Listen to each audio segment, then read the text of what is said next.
3, 2, 1, okay, let's go. Earlier this month we did a thing about DC Comics as a whole, so in prep I watched a whole bunch of DC stuff, including the entirety of this pretty comprehensive animated universe that DC released as straight-to-home movies. Also learned was called the DCAMU, you know, the DC Animated Movie Universe, not to be confused with Bruce Timm's DCAU, DC Animated Universe. Starting with 2013's Justice League The Flashpoint Paradox and ending with 2020's Justice League Dark The Apokalips War.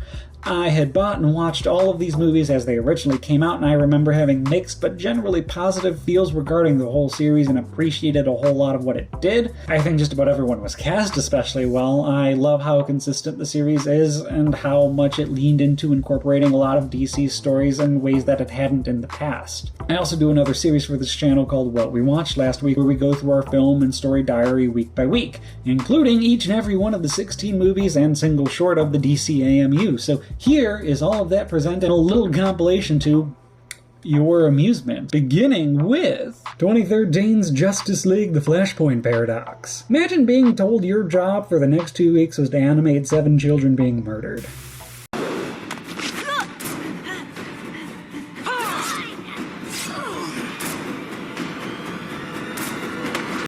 I really hope whoever had that job in this movie is doing okay. Getting to the point, though, we get to follow Barry Allen Flash learning that when you muck about with the timeline to save your mom, you might accidentally cause a world-destroying global conflict between 2 magical, isolated superpowers. You know, normal life lessons. This does work really well as a Flash movie, so much so that they retold the story as the Flash movie for Snyder's universe of events. It works less so as an introduction to the DC animated universe here, though, considering nothing from this story's conclusion carries over to the new universe the Flash generates in the end, especially in the art style. Across the board, we get very top-heavy designs that, you know, make it look like everyone skipped leg day. I mean, pretty funny for a movie where the main hero just runs. Designs I'm not particularly in love with, but that is more of a me issue because it might be the best animated movie, like animation quality-wise, the studio has put out. It makes for a really interesting adaptation of one of the Flash's more important and iconic stories that does enough to stand apart from both the comic book original and the live-action fever dream to be worth its merit. They're gonna die. We're dead already. 2014's Justice League War. I would welcome the argument that this is the best Justice League movie. After a rewatch, it is certainly my favorite of the ones that have come thus far. This is an origin story for the titular Justice League. An army of flying outer space demons is terrorizing the world, I think, but we are only focused on the few coastal cities of the United States our heroes are clustered around. Watching them fight parademons, gradually moving towards a center point until everyone meets and bickers before punching the bad guys together. This is a story we've seen before in the comics, and we will see again in live action. You get most of your classic Justice League lineup here. You get Batman, Superman, Wonderwoman, The Flash, and Green Lantern.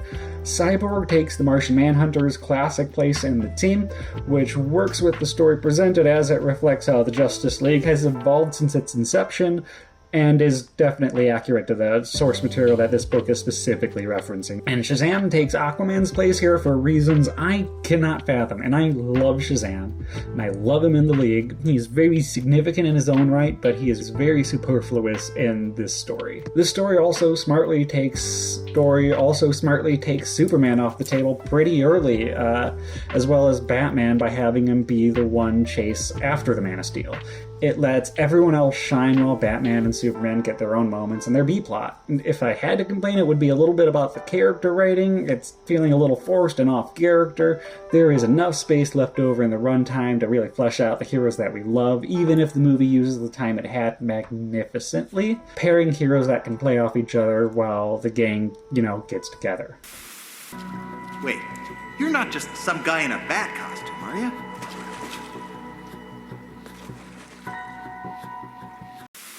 2014's Son of Batman. No one talks about that time Bruce Thomas played Batman. Well, now he's Commissioner Gordon. Do you think that's an upgrade or a downgrade? This movie isn't about Gordon, though. It's Damian Wayne's movie, the titular Son of Batman, learning that the cult-like army he's been groomed to lead is not necessarily the only inheritance if he chooses it. Either way, Deathstroke is mulling around in the background to deal with, pulling from a few different comic sources to make something lesser than the sum of its parts, although I don't think it's the material so much as the execution. The worst thing a Batman movie can be is boring, and this feels like a Batman movie going through the motions. I like that it doesn't hold the audience's hand. It assumes you know the Batman mythos, that you already know who the League of Assassins and Talia al Ghul are, but outside of Stuart Allen's Damian Wayne and a little bit of Sean Mayer's Dick Grayson, every other character is really devoid of range here. I really like Jason O'Mara's Batman in the previous Justice League appearance, but he and especially Thomas Gibson's Deathstroke feel unbelievably tired. It also feels like we lost scope of how many characters we can believably animate on screen at a time with the budget we have, and I hope that isn't a trend that continues. Talk. Missing something? Not in the mood for games. I have a kid here. Says he's your son.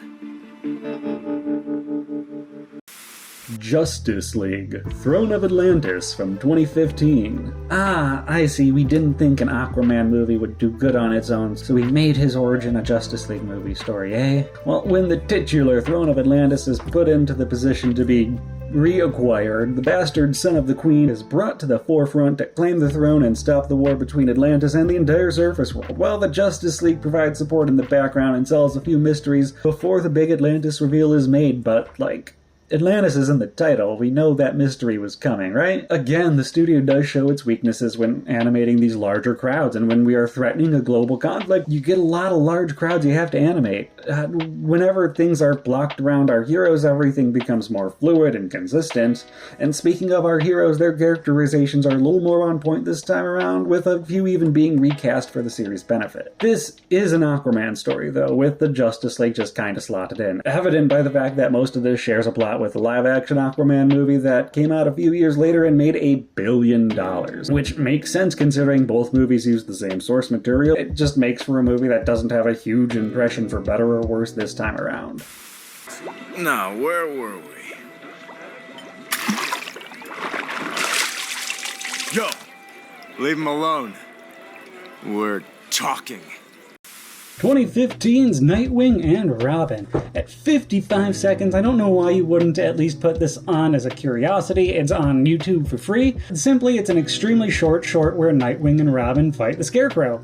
It's entirely set up for the movie that comes next in the timeline, Batman vs. Robin, but, that's okay and it's done pretty well. I would much rather have, a whole Nightwing movie, but I would also rather have a minute of this than nothing at all. Batman vs. Robin, 2015. Good news is you do get a single serious Batman and Robin conflict. It's not just some titling gimmick. The fight just isn't so much of a highlight that it deserves to be the title of this movie. It should be a Court of Owls movie. Assuming you have seen Son of Batman, in this story we want to revisit some of those themes, hyper-focusing on Damian Wayne's past as he struggles with killing people. Except he doesn't actually struggle with killing people the entire movie. While a secret society of the city's 1% and their ninja army plot some evil plots in the background. Well, Jason O'Mara's Batman gets a huge energy boost this movie, and Stuart Allen's Robin is as spot on as ever. The writing around the characters doesn't make a whole lot of sense. Robin never actually shows real intent to kill, while Batman, the world's greatest detective, puts the blame of every other body he comes across on the son that he won't even acknowledge publicly. It feels like we're covering a lot of things that should have, and to an extent were brought up in Son of Batman. The Court of Owls, though, do make for an excellent villain, showing how well they could be utilized in a film setting. I never particularly loved the Batman movies of the DCAMU, but there is enough going on here around the clunky writing to make it my favorite of the lot. Batman Bad Blood from 2016. The culmination of the little Damian Wayne Batman trilogy of the DCAMU. So naturally, we need to introduce no less than 3 new main cast members. After Batman gets seemingly got, the friendly neighborhood Dick steps up to put on the cowl while Damian Wayne and a few new faces figure out where Bruce Wayne has been the whole movie. Talia al Ghul shows shows back up to complete Damien's little arc, along with a newer muscle guy to punch at in the Heretic. Not only does the story try and cram in as many characters as possible, but the camera framing does as well. If you know anything about the studio's animation quality and crowds, you know why that was a problem. There is one or two really well animated action sequences, but the ones that count definitely do not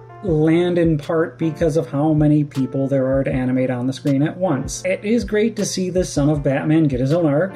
These really were his movies, just for some reason the camera kept itself centered on his dad the whole time.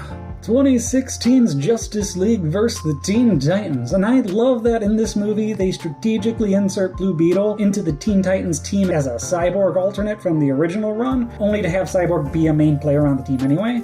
But this isn't a movie about Cyborg or Blue Beetle, it's a movie about Robin. Learning about teamwork and the power of friendship with the backdrop of the Teen Titans fighting the Justice League because of some magic brain weasels that make everyone evil. Well, not everyone, just Superman, Wonderwoman, and the Flash. And we just end up having to take out one of them in the end. I feel like I would appreciate the promised story much more if it wasn't done so much better in Young Justice just a few years before. Not that the continuing journey of Damian Wayne is not well done in its own right, it just doesn't hold the movie up, and the B-plot that ends up taking the movie's title never really truly delivers as promised. This is a movie, though, that takes full advantage of the studio's weaknesses, and it makes for one of the better movies as far as animation quality from what I can tell. More of the action sequences stand out with quality character animation since the crew isn't animating huge crowds at the same time. How long will it take you to heal? Oh my god, an hour? Also, seriously? You've got 10 minutes. 2017's Justice League Dark. Vaguely shitty people all over the world suddenly start absolutely losing their collective minds, seeing people other than themselves as horrific demons. Everyone in the Justice League outside of Batman has reason to believe it's magic, so naturally, Batman goes on a magical adventure with some of DC's morally light gray B-team to fight big magic. I personally love this Justice League lineup, from angry British wizards to angry American magician, an Arthurian knight with a demon strapped to his soul, and a dude from Boston who possesses bodies. The embodiment of all plant life on Earth. Everyone is a heavy hitter in their own right, and the problem isn't just something that they can immediately hit, since the big bad that we eventually can hit is using mostly innocent civilians as his minions. It's a great way to give Batman a thing to do if nothing else. The big bad does come a little too late in immediately giving us something to smash to win when he shows up as a little off theme with everything, with every other interaction and action sequence in the story, which would have been a great subversion maybe if it had been foreshadowed a little more. Something about its pacing needed to be worked on, but the character designs and animation for a minuscule budget bring forth some real horrors to the screen while knowing their limitations, and it's always a delight for me to have on. 2017's Teen Titans, The Judas Contract. Whoa. We got Damian Wayne in a movie and he didn't manage to make everything about himself? Now, this is based on the Judas Contract of comic book fame, adapted into Cartoon Network's original Teen Titans run and teased in Young Justice. It's all about Deathstroke preying on and grooming a teenage girl with superpowers into fucking over the closest friends she's ever had while some cult is doing some super cult things in the background. Every other adaptation has had the forethought to introduce us to this movie's protagonist, Tara, well ahead of time to kind of build this emotional connection with the character. It doesn't feel like this was planned at the same time as versus the Justice League, or else we would have included Tara as well in there, because here we aren't given any real good reason to care for her outside of her story being a tragedy and Beast Boy telling us to care. Most of the action-oriented sequences continue to be pretty well animated, but now even when we have just 2 or 3 people in a shot talking, we have like Speed Racers level of like lip flap movement and character movement, and even if this isn't the best Judas Contract adaptation, there is still a lot of value here, and I really wish it would be treated as such. Suicide Squad Hell to Pay from 2018. This is the hardest R the DCAMU has given us by far. I always found it funny that Warner Brothers let the animated movies go harder than its first try at the Squad in live action. This Suicide Squad story is about the titular squad of villains with bombs shoved in their necks, quests to get the ultimate get-out-of-free-jail card for their handler, while no less than 2 other groups are on the hunt for the same MacGuffin. Story-wise, this is a great adventure for the squad to go on. It is a great off-the-books mission that only they could be expected to go on, and the interactions and the bickering between the cast is excellent for some of the funniest deadpan deliveries the series has really delivered in its entire run. We also get some really well done animated and executed action scenes here, and some awful and crammed action scenes where it feels like we're animating on fours because there's too much to do at once. Thanks for having crowds. I remember watching this with a partner when it had just came out and them not particularly enjoying it, which I can get, but I've always found this to be at least a pretty fun time.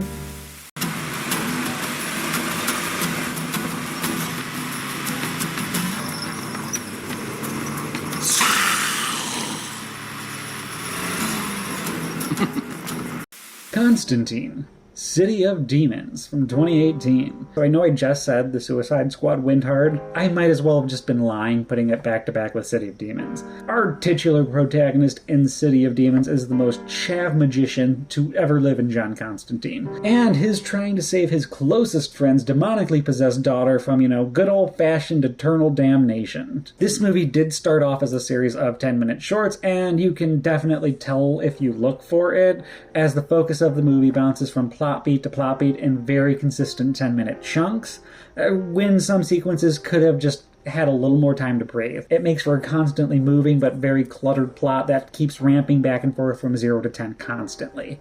This is horror noir at its core with a few action scenes thrown in. A heavy emphasis on the horror elements, with some very unsettling animated sequences of pure maliciousness, while the best performer Constantine has had in Matt Ryan puts his all in as he has always done in the role. 2018's The Death of Superman. It is really cute that we cast Jerry O'Connell's wife, Rebecca Romijn? Rebecca Romijn.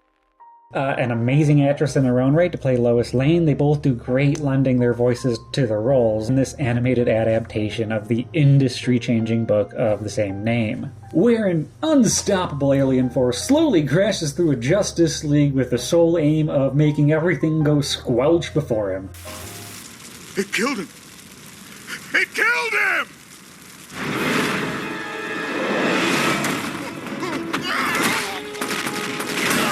The Justice League just trying to give Clark Kent a day off so he can go on an important date with Lois Lane, until we have to hit the big red S button and the titular Man of Steel has to finish the fight. The most notable changes made from the source material is using a Justice League current audiences would find more familiar. Sorry Guy Gardner and Bloodwind. Lex Luthor also tries to step up here as he is less involved with Doomsday's introduction. The changes make sense, don't really hurt the flow. If anything, they make the moment feel a little more important and that much more dire when Superman does show up, that Doomsday's beaten Wonder Woman, Batman, and The Flash. I do wish they had given us a dedicated Superman movie or made a Justice League movie a little more about him before this. While Jerry O'Connell has been really great throughout the series, and Superman has felt like a pillar in the world with his appearances, this is the first time we're really introduced to Lois Lane and the extended Superman cast.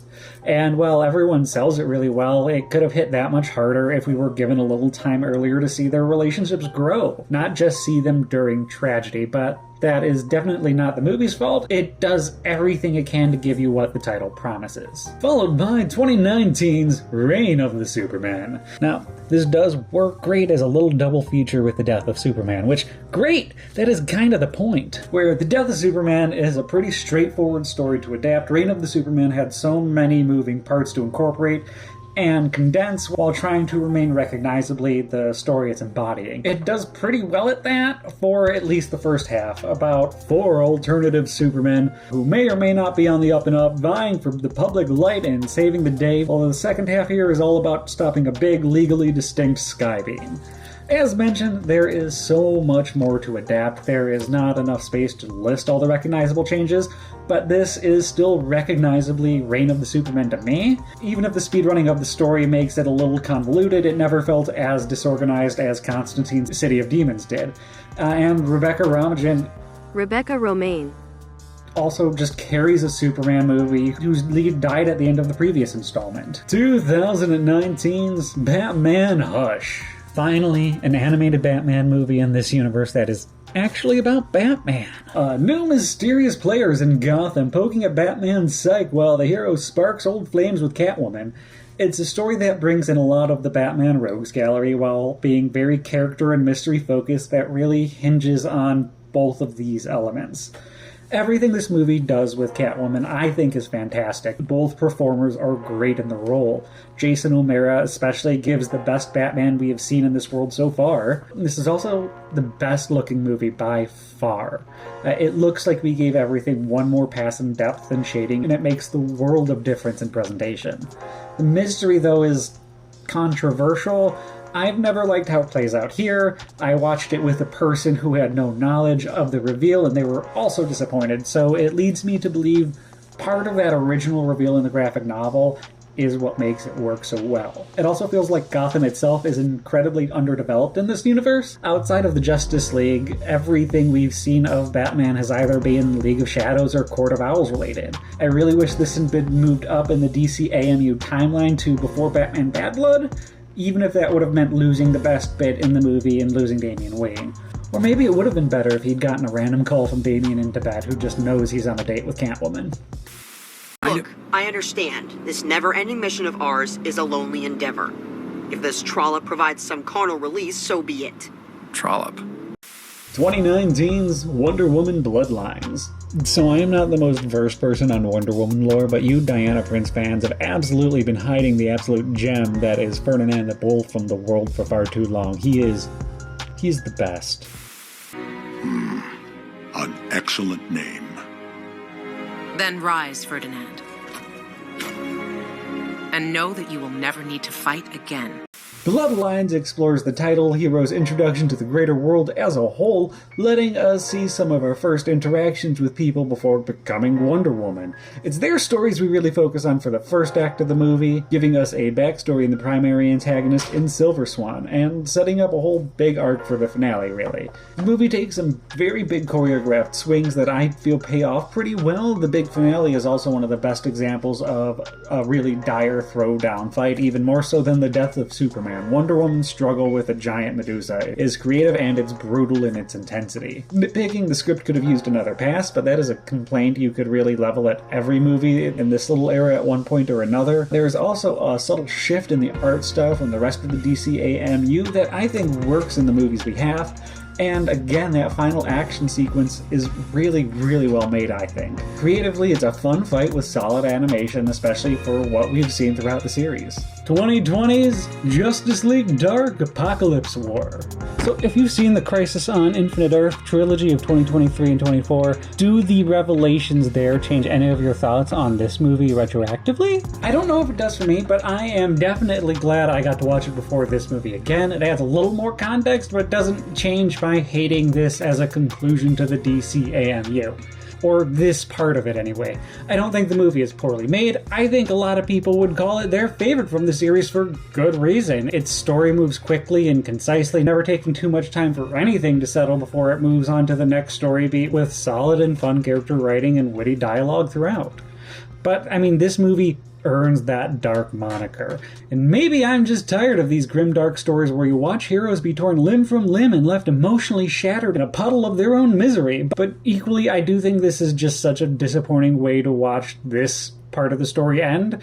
Outside of 12 characters, every single named character is dead.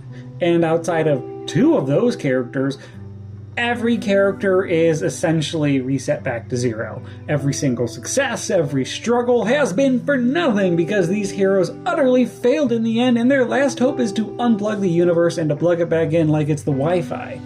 Which sucks because this gave us a great conclusion to Damian Wayne's arc throughout this entire universe. And his moment of happiness might as well be capped off with him staring into a nuclear explosion because his story is done. Oh yeah, what is the movie about? Well, Cyborg has been asleep raging from the beginning, and when Darkseid gets an army of doomsday monsters together, Cyborg is finally activated and leads everyone to their deaths, torment and reprogramming, or just tortured and left on post-apocalypse Earth with a week left before it's destroyed. Our last-ditch effort Justice League on a suicide mission, not to be confused with the Suicide Squad who we do team up with in the movie. Our Justice League Dark staple John Constantine, a depowered Superman, Etrigan the Demon, Raven, and Damian Wayne in a Robin costume.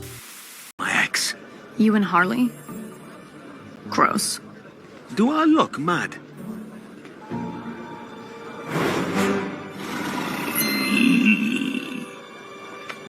Okay, so this series would be follow-up with DC's animated Tomorrowverse, which begins with 2020's Superman Man of Tomorrow, one of my favorite Superman movies, and ended with 2024's Crisis on Infinite Earths, which we will definitely tackle pretty soon, but spoilers for Crisis on Infinite Earths Part 3, that story concludes with the revelation that the DCAMU is essentially the Prime animated universe. Or I guess that the Flashpoint world is the DCAMU Prime? Or the world we saw in the first 5 minutes before Barry reset everything and did a Flashpoint, retroactively trying to be cute and say that Barry going back to start another Flashpoint at the end of Apokalips War creates just about every universe your favorite animated series is in. Bruce Timm's world that started with Batman the Animated Series, yeah. That original anime-inspired Teen Titans run, also yes. The Super Friends, damn straight. That revelation shouldn't really change the quality of any of these stories individually, but does change how I think about the movies now, if that makes sense, at least in context. I am also going to try and get a video up pretty soon of going over my entire DC media collection, which isn't big, but it's just for fun and a tie-in with what we're doing this month. And next month we are tackling Dragon Ball's original run pretty hard, if that is also your speed, and my ramblings are equally up your alley, but that's it. I don't have anything else. Go be something. Go do something good today. Thank you.